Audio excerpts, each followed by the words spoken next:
안녕하세요. 이야기를 들어주셔서 감사합니다. 좋아요와 구독 잊지 마세요. 때는 오래전 화창한 봄. 당시 30이 되기 직전에 저는 집에서 놀기만 하면서 부모님의 재산을 갉아먹는 변변찮은 사람이었습니다. 취직은 뒷전이고 하루하루를 낭비하며 살고 있었어요. 아르바이트도 안 하고 버는 돈 하나도 없이 그렇게 부모님 등골을 빼먹고 있었습니다.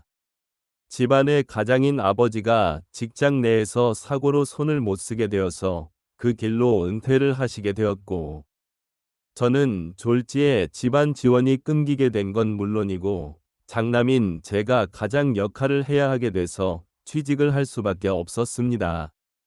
돈을 많이 벌고 일이 힘들고 쉽고를 떠나서 당장 취직시켜줄 수 있는 회사를 찾아야 했지요. 부모님 돈으로 편하게 살고 싶었는데 그걸 못하게 되었습니다. 그렇게 일자리를 구하다가 정말 작은 무역회사에 취직을 하게 되었습니다. 아버지와 같이 일하던 분의 소개로 그분의 먼 친척이 사장으로 있는 회사였어요. 규모가 정말 작은 회사였기에 사무실도 그렇게 크지 않고 사원수도 많지 않았습니다. 면접에서도 별로 물어보는 것도 없어서 사람이 급하게 필요한 곳이구나라는 생각만 했어요. 요즘 같은 불경기에 사람이 왜 일이 급하게 필요할까? 심지어 나 같은 경력도 없고 아무것도 없는 사람을 면접도 대충 보고 뽑을 정도면 이라는 의심이 들었는데 얼마 지나지 않아 이유를 알게 되었어요. 면접날 만난 사장님은 40대 중반의 나이에 키도 185cm 정도는 돼 보이시고 풍채 좋고 남자답게 생기신 분이었어요. 나오나 선생님 이미지랑 비슷하다고 해야 하나요? 성격도 엄청 사나이 같아 보였습니다. 면접 보는데 제일 처음 물어본 질문이 술은 좀 마실 줄 아냐? 였으니까요. 첫 출근을 한 날 제 자리에 이것저것 세팅을 하고 일할 준비를 하는데 약간의 위화감이 느껴지더라고요. 그건 바로 회사에 남자들밖에 없다는 것이었어요. 여자가 없어서 아쉬웠던 게 아니라 정말 몇 명 안 되는 사원들이 남자들밖에 없어서 그랬죠. 보통 이런 작은 회사 사무직 같은 일은 여직원이라도 있었을 텐데 이 회사는 여직원도 남자에다가 완전 고추밭이었습니다. 수다쟁이 옆자리 김대리님이 이런저런 말을 해주면서 회사에 여직원이 없는 이유에 대해서도 말해줬습니다.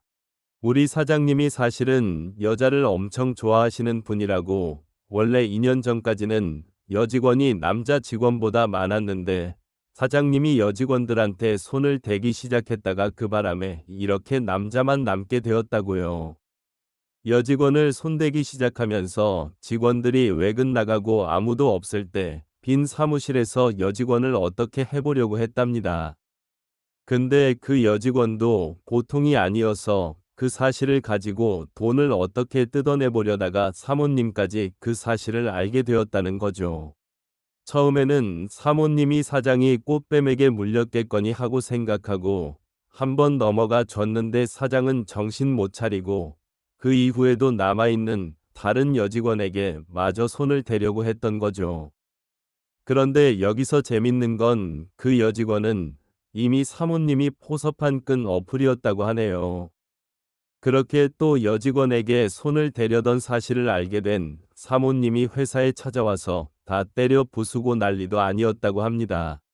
사실 사장인 남편은 바지고 회사 자체는 사모님 집안 회사라고 하더라고요. 그렇게 회사에 있던 여직원들은 전부 강제해고를 당했고 이렇게 남자만 남아 회사를 돌리고 있다고 하는 이야기였어요. 뭐, 돈만 벌면 됐지. 저도 여기가 평생 직장은 아니라고 생각했고, 당장 돈이 급해서 입사를 했기 때문에 그런 뒷이야기는 크게 신경 쓰지도 않았지만요. 출근 첫 주에 주말이 돼서 사장님이 호탕하게 웃으면서 오늘은 저희 입사 기념 회식을 할 거라고 하며 사전에 제 의사는 물어보지 않은 회식이 시작됐습니다. 술 마시는 걸 싫어하진 않지만 불편한 자리는 딱 질색 있거든요. 아무튼 그렇게 강제로 회식에 끌려가게 됐습니다. 회사 근처 삼겹살집에서 모여 앉았어요. 인원이 많지 않아서 옹기종기 모여 앉아 술을 마시고 있었습니다. 호탕하신 사장님은 술도 엄청 많이 드시더라고요. 말했다시피 저는 불편한 자리에서는 행여 실수라도 할까봐 술을 되도록 마시질 않습니다. 불편한 관계를 입사 첫 주부터 만들 이유는 없다고 생각해서 최대한 채워주는 잔을 마시는 척만 하고 최소한으로만 마셨어요. 그렇게 회식이 다 끝나가는 와중이었어요. 다른 사람들 모두 얼큰하게 취해 있는 상태에서 저만 거의 맨정신을 유지하고 있었습니다. 이제 집에 가겠구나 하는데 2차 이야기를 하더라고요. 남아있는 직원들도 신나서 아가씨 있는 대로 가자고 사장을 꼬드기고 있었습니다. 분위기를 보니 여직원이 없는데도 이 직원들이 회사에 충성을 하는 이유가 회식에 있었던 것 같더라고요. 다 그 나물에 그 밥인 사람들이었던 겁니다. 아무튼 그렇게 아가씨들 불러서 놀자고 근처 아는 가게에다가 막 전화를 돌리고 있는데 사장님에게 전화가 왔습니다. 사모님으로부터 말이죠. 사장이 전화를 받으면서 신입 직원 회식 온 건데 또 사람을 못 믿고 싼통을 깬다고 성하시더군요. 2차 가기 직전에 전화가 와서 다행이지. 아무튼 사장님이 왜 사람 말을 못 믿으냐고 우리 신입 직원 목소리나 들어보라고 저에게 전화를 건네주더군요. 여기서부터 이야기가 시작됩니다. 전화를 넘겨받고 인사를 드렸어요. 저의 목소리를 듣고 회식 자리인 걸 믿으셨는지 잘 부탁한다며 인사를 해주시더라고요. 그러더니 사모님이 저에게 은밀한 제안을 하셨습니다. 지금부터 제가 하는 말에 우리 남편 못 알아채게 대답만 해요. 알겠죠? 사모님의 질문에 제가 저도 잘 부탁드립니다. 앞으로 열심히 하겠습니다. 라고 대답했습니다. 사모님은 저희 대답을 듣고 저보고 센스 있다고 제법 말이 통하는 사람이라고 하시더니 이어 말하게 오늘부터 신입 씨는 내 스파이예요. 걸리지 않게 잘만 하면 내가 따로 잘 챙겨줄 테니까 내 남편이 뭐 하는지 어디 갔는지 특이사항이 있으면 나에게 보고하세요. 알겠죠? 남편에 대한 신뢰감이 사라져 저에게 사장의 감시역이 되어달라고 제안을 하셨습니다. 오래 다닐 직장도 아니었고 이런 회식 자리 저에겐 불편하기만 한데다가 돈까지 더 준다는데 거절할 이유가 없겠더라고요. 그래서 그렇게 하겠다 했죠. 2차에 아가씨 있는 대로 간다고 했다고 몰래 문자를 드리고 사모님은 첫날부터 너무 티를 낼 수 없으니 대신 사장한테 술을 있는 대로 먹여서 택시를 태워 집으로 보내라고 이천 나가는 것만 막아달라고 부탁을 하더라고요. 주량이라면 어디 가서 지는 편이 아니었기 때문에 아가씨들도 있고 흥이 오른 사장님에게 술을 엄청 먹였습니다. 저는 1차에서도 술을 전혀 입에 안 댔기 때문에 이미 만취한 사장님을 취하게 만드는 건 일도 아니었죠. 택시를 불러 사장을 보내고 저도 집에 돌아왔는데 사모님한테 수고했다는 문자가 도착했어요. 그리고 다음 날 통장에 20만 원이 들어와 있었습니다. 한 달을 일해서 200이 안 되는 월급인데 사모님이 시키는 대로만 했더니 20만 원을 벌었으니 이게 웬 횡재인가 싶었습니다. 그날부터 저는 사모님의 충성스러운 끈앞풀이 되었습니다. 거래처에서 온 여직원하고 커피를 사러 나갔다 회식이라고 사모님께 거짓말을 하고 어디 가려는 꿍꿍이인 것 같다 뭐 이런 사소한 것부터 진짜 여자가 섞인 일까지 사모님에게 전부 보고를 했습니다. 그럴 때마다 사건의 크기에 따라 액수는 달랐지만 사모님이 넉넉한 돈을 입금해 줬습니다. 그러던 어느 날 사건이 터지고 말았어요. 저의 앞잡이 노릇이 성공적이었는지 사장님은 사람들을 의심하기 시작하더라고요. 그도 그럴 게 제가 오기 전에는 어땠는지 모르지만 제가 온 이후로는 사장님과 여자가 관련된 일이라면 사전에 모든 게 차단되어 버리니 사장님도 속이 탔겠죠. 어느 날 갑자기 사장님이 본인이 직접 출장을 다녀와야겠으니 저보고 짐을 싸달라고 하시는 거예요. 출장을 가시면 본인이 집에서 오시며 챙겨와야지 왜 저한테 시키는 걸까 생각을 했습니다. 얼마 전 진행하다가 취소된 프로젝트가 있는데 그 물건을 말하며 그가 어떻게 해올 테니까 관련 자료 찾아서 짐 가방에 넣어 놓으라고 하시더군요. 저는 생각했습니다. 마지막 단가가 안 나와서 나가리 난 건데 왜 굳이 그걸 챙기려고 하시지라고 생각하니 출장 핑계로 여자를 만날 수도 있겠다는 생각이 들더라고요. 일할 때 쓰던 제 개인 태블릿이 있는데 분실을 우려해 제 핸드폰으로 위치를 추적할 수 있게 해놓은 걸 사장님 캐리어에 넣고 사장님께 타블렛 안에 전부 정리돼 있으니 그거 보시면 된다고 하고 짐 가방과 제 타블렛을 넘겨드렸습니다. 그리고는 바로 사모님께 문자를 드렸어요. 조금 수상한 부분이 있어서 연락드린다고 하고 구체적인 내용을 설명드렸죠. 퇴근하고 나서 위치를 확인해 보니 지방의 어느 싸구려 숙박업소더라고요. 어딘지 주소를 문자로 보고 드리고 나선 씻고 잠들었죠. 시끄러운 전화 벨소리에 잠을 깼습니다. 시계를 보니 새벽 2시였고 제게 전화를 건 사람은 사모님이었지요. 사모님은 전화로 대뜸 제가 위치를 말해준 그곳으로 와달라고 했어요. 꿀 같은 주말에 그것도 새벽 2시에 제가 가야 할 이유가 전혀 없었지만 이번엔 새벽에 장거리이기까지 하니 사모님이 두둑히 챙겨줄 돈 생각이 나서 곧바로 차를 타고 출발했습니다. 그 모텔 앞에 도착하니 사모님이 계시더라고요. 제가 사모님을 실제로 직접 뵌 건 이때가 처음이었는데 사장님이 왜 이런 미모의 사모님을 그렇게 여자를 밝히는지 의문이 들 정도로 아름다우셨어요. 사장님과 5살 차이가 난다고 들었는데 40세라고는 믿어지지 않을 정도로 세련된 모습과 제 또래라고 봐도 무방할 동안을 가지고 계셨죠.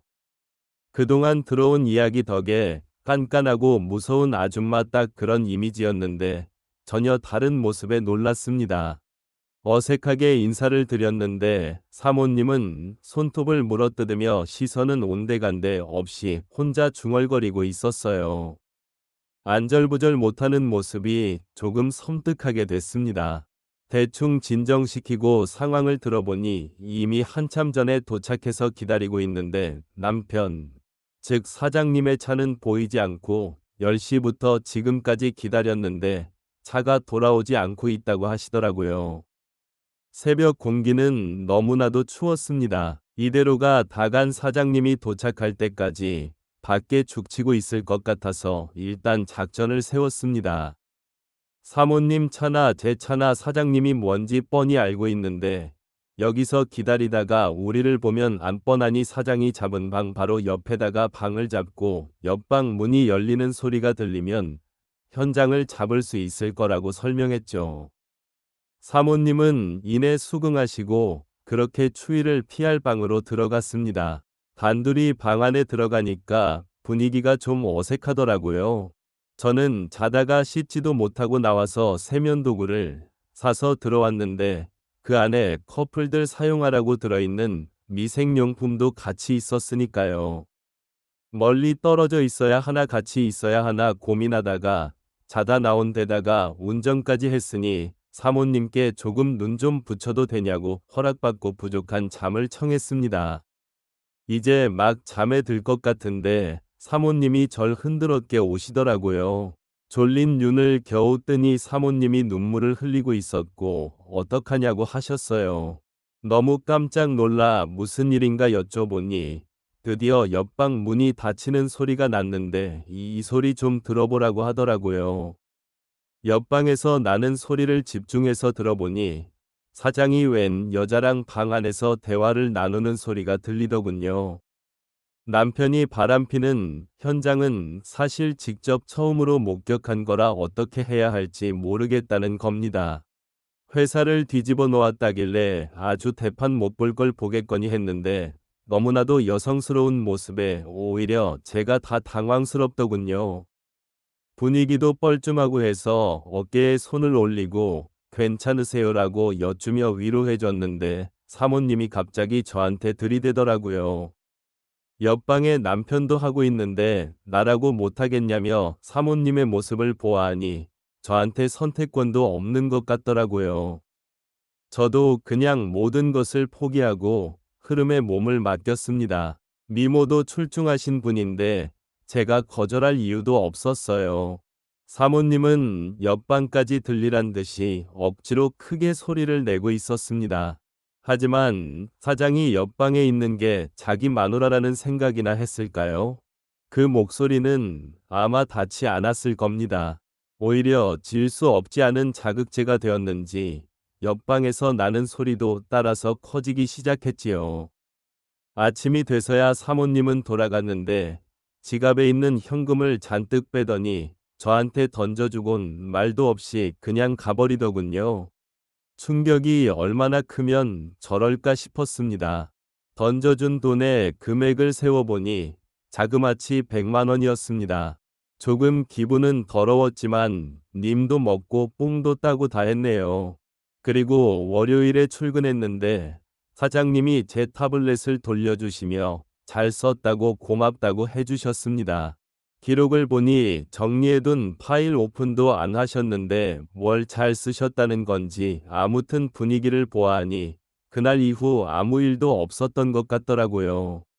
점심시간이 지나고 사장님이 커피를 마시러 간다길래 사모님께 바로 또 문자를 보냈습니다. 사장님이 커피 마시러 나가셨다고요. 그런데 사모님에게 답장이 오기를 이제 이런 거 나한테 보고할 필요 없어요라고 써 있고 문자 마지막에는 하트 표시가 같이 있더라고요. 사모님은 이제 자기도 막 살 거라면서 저랑 잘해보자고 하는 겁니다. 오만 가지 생각이 다 들면서 담배가 마구마구 땡기더라고요. 그 길로 나가줄 담배를 피고 들어와서는 비어있는 사장실에 사직서를 올려두고 짐 챙겨서 집으로 돌아왔습니다. 오래 있을 생각도 없지만 조금이라도 더 있는다면 좋은 꼴은 절대 못 보겠다는 확신이 생겨서요. 그렇게 집에 돌아와 이제 뭘 하지라고 고민하고 있다가 핸드폰을 봤는데 사모님한테 전화가 거의 신통이 넘게 와 있었어요. 갑자기 온몸에 소름이 돋아서 전화번호를 차단해버렸습니다. 제가 회사를 관두고 난 뒤 정확히 3일 뒤 집 앞에 3호가 찾아왔습니다. 제 주소는 어찌하셨는지 물어보니 남편 회사에서 제 개인 정보를 보고 왔다고 하더군요. 저는 회사를 관두었으니 이렇게 찾아오시면 곤란하다고 이제 연락 안 주셨으면 좋겠다고 말씀을 드렸는데 사모님의 반응이 엄청나더라고요. 마치 그동안 남편을 향했던 집착이 저한테로 옮겨온 것처럼 있었습니다. 이대로 얽혀서 좋을 게 없다고 생각되어 이 이상 접근하면 경찰을 부를 거고 그날 있었던 일도 사장에게 다 말할 거라고요. 사장은 들키지 않았지만 저는 물적 증거가 될 수 있으니 사무 입장에서 여태껏 잘못은 남편이었는데 벌은 자기가 받겠다 싶으니 아무 말도 못하고 물러나더군요. 그 뒤로 4년이 지난 지금 정말 가끔씩 연락이 왔지만 최대한 무시하면서 살고 있습니다. 저는 아직도 변변찮은 회사 다니면서 혼자 고군분투하고 있습니다. 어린 나이에 준비된 것도 없이 가장 노릇을 하고 있으니 결혼은 고사하고 연애도 꿈도 못 꾸고 있습니다. 다시 생각해보면 이렇게 힘들게 살면서 독수공방을 하고 있는 내 모습을 보니 사모님과 관계를 계속 유지하는 것도 좋았을 거라고 생각이 드네요. 네. 이 사연을 쓴 이유가 뭐냐고요? 어제 사모님한테 오랜만에 또 전화가 왔거든요. 매번 무시해 왔지만 오늘은 전화를 받았어요. 이번 주말에 사모님을 만나러 갑니다. 저의 긴 이야기 들어주셔서 감사합니다. 좋은 하루 되세요. 저에게도 행운이 깃들기를 빌어주시고요. 이야기는 여기까지입니다. 들어주셔서 감사합니다. 재미있는 이야기를 놓치지 않도록 좋아요, 공유, 구독 잊지 마세요. 잊지 마세요. 잊지 마세요.